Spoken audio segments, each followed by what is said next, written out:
Hello, I'm Bill Blier, Acting Inspector General for the U.S. Department of Justice. Today, my office released a report on the Federal Bureau of Prisons, or BOP's, oversight of the use of restraints.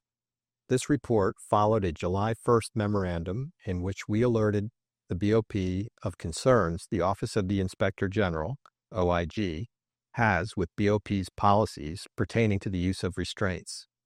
In some situations, the use of restraints is necessary to prevent an inmate from hurting themselves, staff, or others. However, it is impermissible for the BOP to use restraints for punishment or in a manner that causes physical pain or extreme discomfort.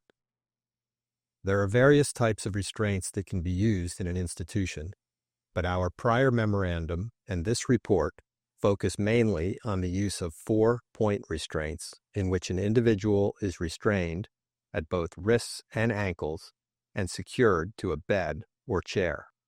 In the July 1st memorandum, we described concerns from multiple BOP inmates at multiple BOP institutions that they were assaulted or otherwise mistreated while in restraints, or that they suffered long-term injuries after being placed in restraints for prolonged periods. We found that deficiencies and lack of clarity in BOP's policies and practices contributed to these concerns and impaired the OIG's ability to investigate allegations of misconduct by BOP employees. In today's report, we describe issues we identified with the oversight provided by BOP's regional offices and headquarters related to the use of restraints.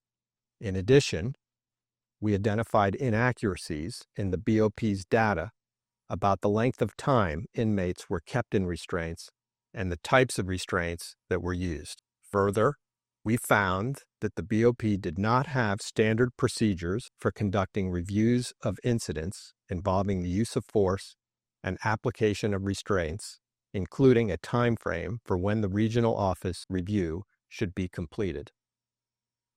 Clearer policies that provide more specific guidance and requirements would assist the BOP in protecting inmates from abusive treatment, shielding staff from false allegations, and holding staff who engage in misconduct accountable.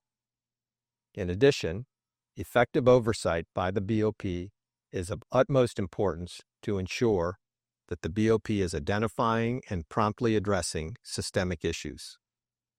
We made 6 recommendations in the July 1st memorandum and 10 recommendations in today's report to address the concerns we identified. To read the July 1st memorandum and today's report, please visit our website, oig.justice.gov, or go to oversight.gov. Thank you.